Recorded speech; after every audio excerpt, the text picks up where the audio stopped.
Hi guys, my name is Abba and welcome back to my amazing kitchen. And if you are new here, kindly click on that subscribe button right now and become part of the amazing family today. Also remember to click on that tiny bell and turn on your notifications so you would be the first to be notified anytime I upload a new video. Today on the menu we are cooking some delicious goat jollof. Proper Ghana jollof with goat's meat. But this is a no fuss one, and so it's going to be done in no time at all. So let's go over the ingredients and get right into it.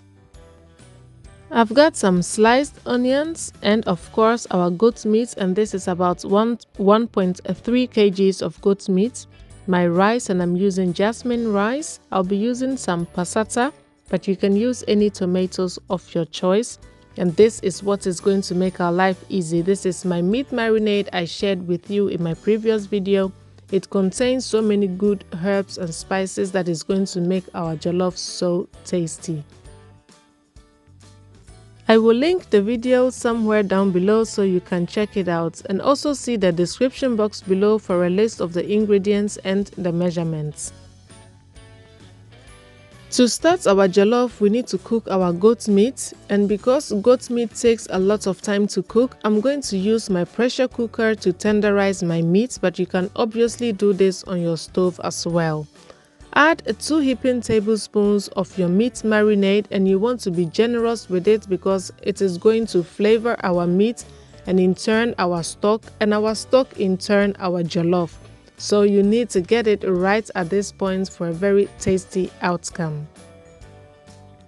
Add your salt according to taste and give it a good mix, and then add a little bit of water to it and cook it until your meat becomes very soft and tender.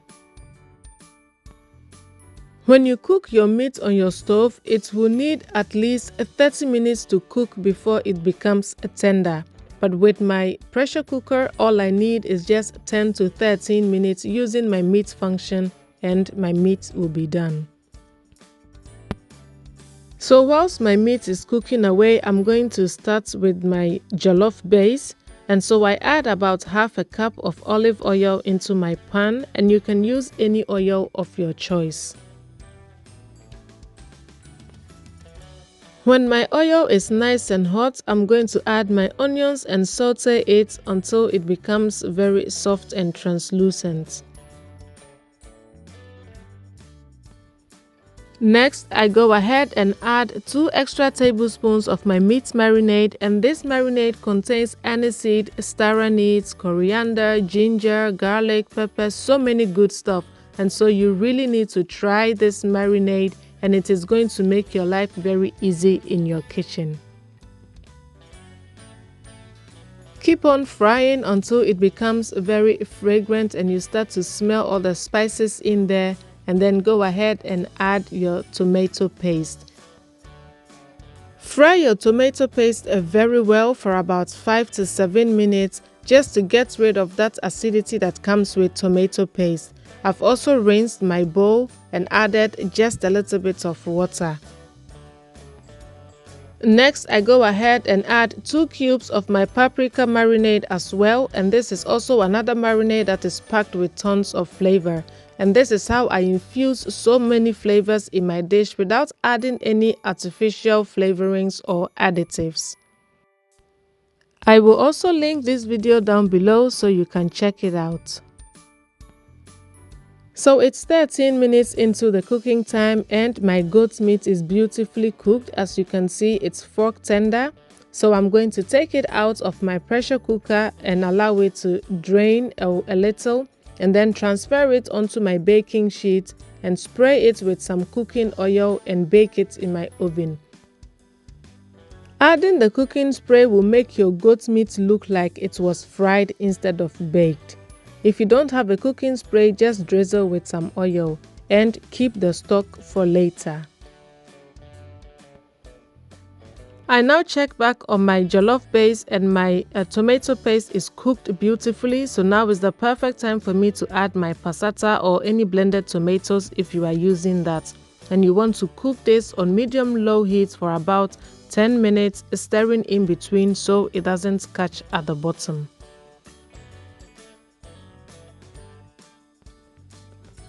Now I'm going to go ahead and add 1 teaspoon of my homemade jollof seasoning, 2 teaspoons of curry powder, 1 teaspoon of grated nutmeg, and 3 bay leaves. But you can add any seasoning or spices that you would like to add to your jollof at this point. Give it a good mix, cover, and allow this to cook for an additional 10 minutes. Make sure to stir in between so your jollof base doesn't catch at the bottom of your pan, because when that happens, you are going to taste it in your jollof, and trust me, that doesn't taste nice at all. In the meantime, I check on my goat meat and it is baked beautifully. As you can see, it's got a bit of color on it, and that's all you are looking for. The goat meat is already cooked, so you don't want to overcook it in your oven. You just want some color on it, and that's it. Just look at how beautiful this looks like, almost like it's fried, but you and I know it wasn't. Now here comes the difficult part. When cooking with goat meat, if the Lord doesn't help you, you are going to finish all of your meat even before your jollof is done. So I pray the Lord helps me. I now check back on my stew and it is beautifully cooked.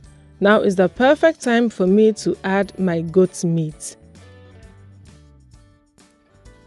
I am adding the goat meat at this stage because I want it to soak up the flavors from the stew as well.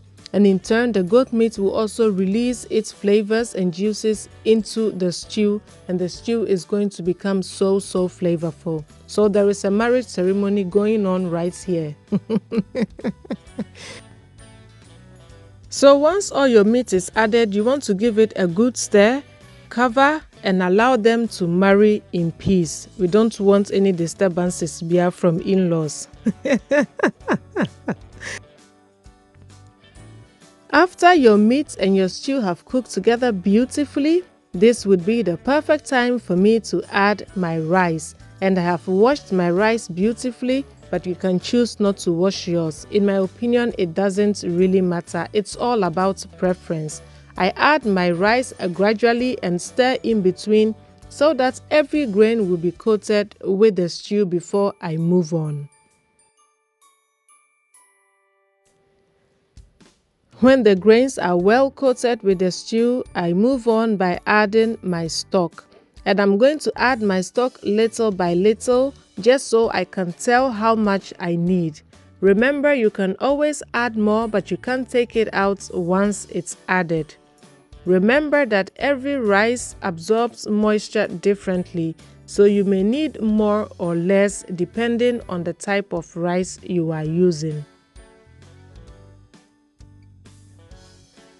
But just as always, I will list in the description box below exactly how much stock I use and how much rice for your reference. As you can see, I haven't added any salt in my cooking up until this point because the meat is seasoned and the stock also contains salt. So now I'm going to taste and see if my jollof needs salt or not. And in my case, it needed a little bit of salt, and that's what I just added. Stir that in, taste again, and adjust your seasoning if necessary. Cover your rice and allow it to cook on medium-low heat. After 10 minutes, I come back to check on the moisture level, and I can see that the moisture has gone down. So I give it one good stir, and I'm going to cover it with some parchment paper and allow it to cook on medium-low heat without opening it. Oftentimes, most people think that you have to open your jollof every 5 minutes and stir it constantly for it to cook, but nothing is far from the truth than that. Jollof needs steam to cook. And so each time you are opening your pot, you are allowing the steam that is supposed to cook your rice escape, and it will only prolong your cooking time. So cover your rice, leave it for about 20 to 25 minutes for it to cook, and then check back on it. After 20 to 25 minutes, come back to check on your rice and all the moisture will be gone.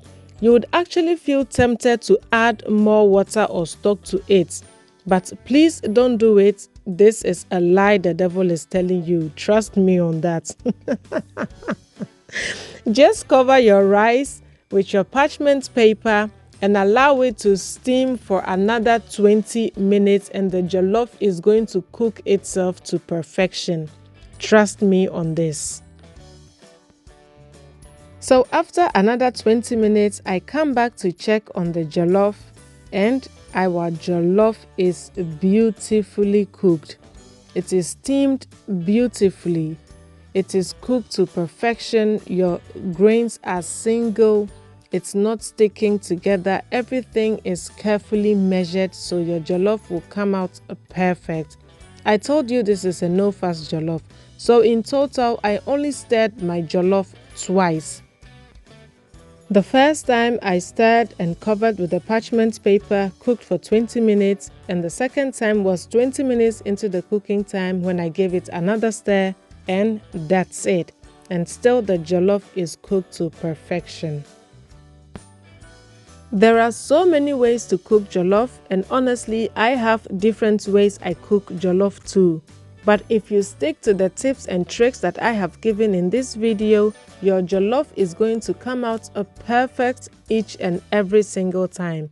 If you are not used to cooking jollof, don't be intimidated if it doesn't come out right the first time, because remember, practice makes man perfect. You will get it right if you don't give up.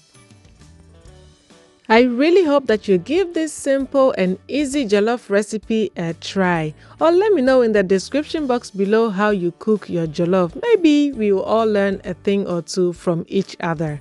If you enjoyed this video, kindly give me a thumbs up, comment, share, subscribe, and help me grow my channel. And if you have already done that, I want to say a very big thank you to you. I appreciate your love and your support on this channel so far. God bless you all. And now it's finally time to dig in, and I'm going to do that with some Ghana salad. And I already have a recipe for the most delicious Ghana salad on the channel. I'm going to link it somewhere down below so you can check that out too. So until I come your way next time with another amazingly delicious recipe, remember that cooking should always be fun and exciting. So cook this jollof recipe with a lot of love and see it radiate through the hearts of your family. I want to thank you so much for watching, guys, and see you in my next video. Bye.